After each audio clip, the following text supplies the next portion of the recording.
state in charge of high school accreditation is here in East Longmeadow.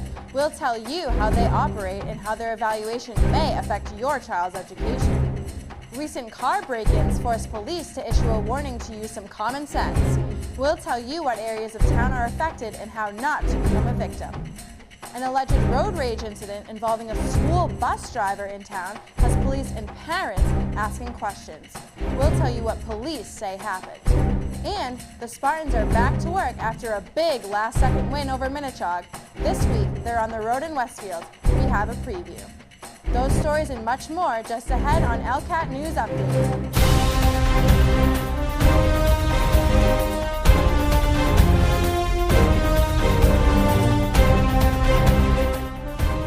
Good evening, I'm May Randall. We begin tonight with a police investigation now underway involving what witnesses call a road rage incident involving an East Longmeadow school bus driver.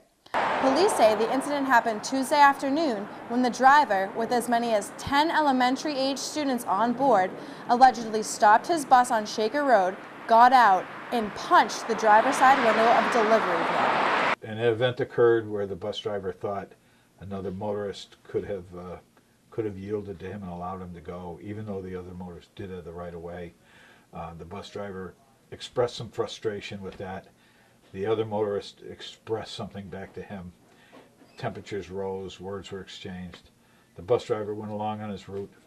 Unfortunately, when the bus driver was coming back on his route, as he came back, that motorist was a delivery guy and had made a delivery and was still right there at that area. And the rage that he had in him at the time, the emotion, the anger, he stopped his bus and got out and went over to address this guy. And the two of them exchanged words that were rather salty, not fit for children. And he happened to have a bus load, well, not a load, but a number of children on the bus, elementary, young age kids. And it was a very unfortunate incident for the children. It was an unfortunate incident for this driver, that he would lose control, and it was also unfortunate for the guy who was the target of this anger. No injuries are reported in the incident. The bus driver, whose identity has not been released, was relieved of his duties for the day. He may be charged with criminal charges. We're investigating and getting a statement from the other individual involved, and if he feels that the bus driver punched at his window, and if the bus driver, if this guy's put in fear of being struck, that's an assault, and he might even be charged with something like that. Another driver took the Meadowbrook Elementary School students home. An investigation is underway.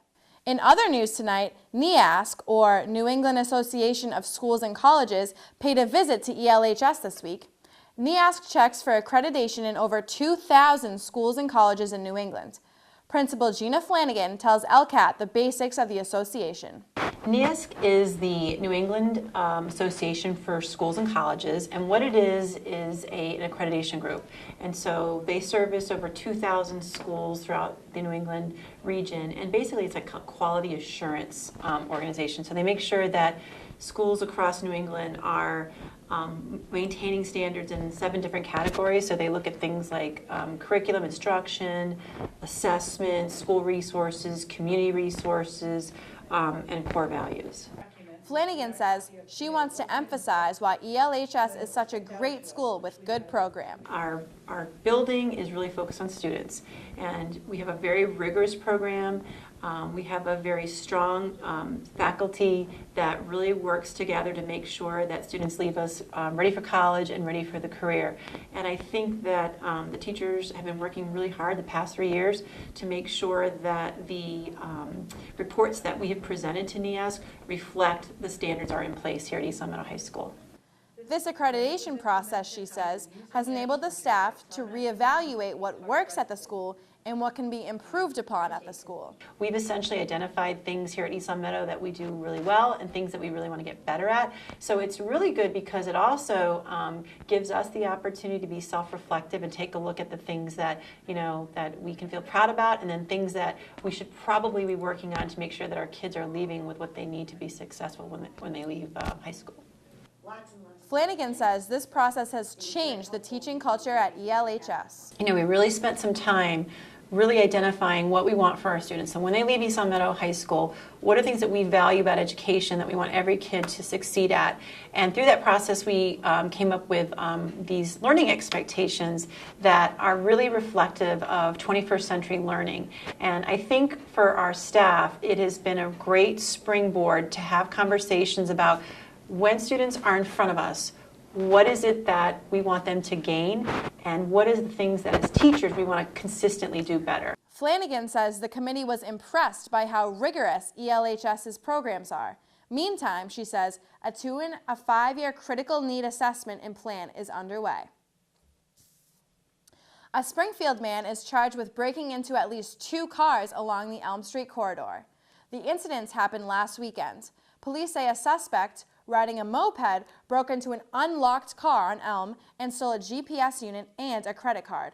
Once again, we talked to Sergeant Pat Manley. An individual on a moped came into town on Elm Street and was going from driveway to driveway, checking people's cars. He was going up the road and he would go down a driveway, check for unlocked cars. If he found an unlocked car, he would then steal whatever he could out of the car. Some cars he just got loose change, other cars a pack of smokes or something. As he was doing this, he was accumulating a little bit of stuff. He had a backpack with him, he was filling it up, and a neighbor heard a car alarm just go beep, one time, and he looked out and he saw the guy and he called and he reported it.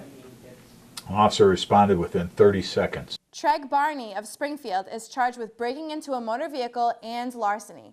Police say he is also connected to another break-in, but nothing was stolen. Manley says the one common denominator of both break-ins, an unlocked car. Call when you see something or hear something. Lock your valuables. Don't leave obvious valuables laying out on the seat. When you hear those early morning hour suspicious things that I wonder what that is, don't be afraid to call. Take a look out the window, and if you think it's, give us a call. We'll come by and check it out. We got guys working. They want to catch bad guys. That's what they're there for. An update now on a story ELCAT brought to you last week about a jogger hit by a car along the Chestnut Street crossing of the bike path. The incident happened earlier this month here on Chestnut. Police say an eastbound motorist stopped to let a jogger cross the street, but the driver of the car behind decided to go around the first car and hit the jogger. Police describe it as a low-speed impact, and the person hit declined medical treatment at the scene. The second motorist, who's from Springfield, was cited for negligent operation of a motor vehicle and marked lanes violation. Once again, we talked to Sergeant Pat Manley.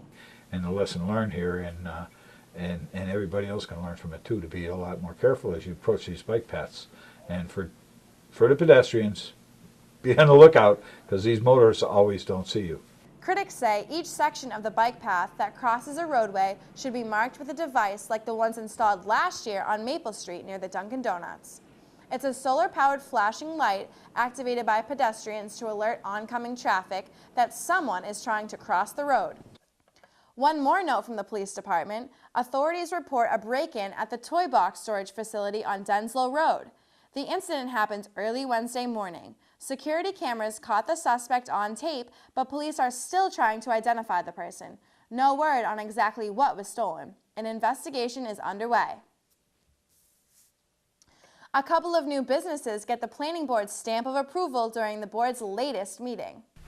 On Tuesday, the board approved a new business called My Main Squeeze. The juice bar will take over the now vacated Red Stone Creamery on 48 Shaker Road. I want to open a juice bar, so all fresh, healthy juices and smoothies. So just a healthy food store. The board also approved a new olive oil company to open in a vacant spot at 180 Shaker Road. It will be called Trey Olive. Basically, open up a small retail area, and it's right now we're using for storage, and sell olive oil to the public. Where do you get your olive oil from? Our grandparents have a big farm in southern Italy, so we import it directly from them. No word on exactly when either business will open, but ELCAT will keep you posted. On to sports now. The Spartans are coming off a huge win against Minnetonka last Friday. The winning points came in the final 5 seconds of the game. Colin Casey and Jake Ryan called the game for ELCAT Sports. They have this wrap-up. Back here at Minnechaug Regional High School, after a heroic victory for the East Long Meadow Spartans, they'd come back and defeat the Minnechaug Falcons 24-21, and Jake, Ben Bonavita probably hit the biggest field goal of his life. Huge comeback, capped by his field goal. Can't ask for a better game to watch, better game to call. So going to next week, Spartans take on Westfield, who's been struggling this year. Jake, still a big game for the Spartans.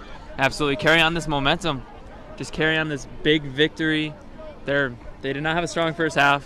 They brought their energy up, and then second half, they're stronger than ever. They can bring that into next week.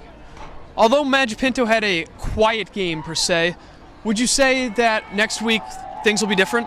We just faced a strong defense, and I'm not sure how Westfield's defense is, but if it's not as strong as this one, we'll have a massive game. Spartans come back in this one. Back to you. As you heard Colin and Jake say, with the score tied at 21 in the fourth, all eyes went to kicker Ben Bonavita to seal the deal for the Spartans. No pressure there. The snap, the hold, and it is. It's good. Ben Bonavita gives the Spartans a lead with 4.9 seconds remaining. Back at practice this week, Bonavita tells ELCAT he was thinking about his team when he kicked that field goal. I was just thinking that, this is a big game. The guys fought hard, and that I got to put it through for the seniors, just so that way, we can keep the season going, stay alive. Bonavita says the Spartans didn't let a poor first quarter determine the attitude for the remainder of the contest. The team battled back against the Falcons, showing their determination for a win. Yeah, we went down quick, and then, we kind of regrouped, got back together, and then we just kept fighting, and we came out on top. Bonavita looks forward to this Friday's game at Westfield. I think that if we play like we did the last 3 quarters against Minnechaug and we keep fighting, that we'll be all right, we'll be fine. Once again, Friday's game is at Westfield. Kickoff is 7 p.m. Well, that will do it for us tonight. Thank you for watching ELCAT News Update. I'm May Randall. Until next time, good night.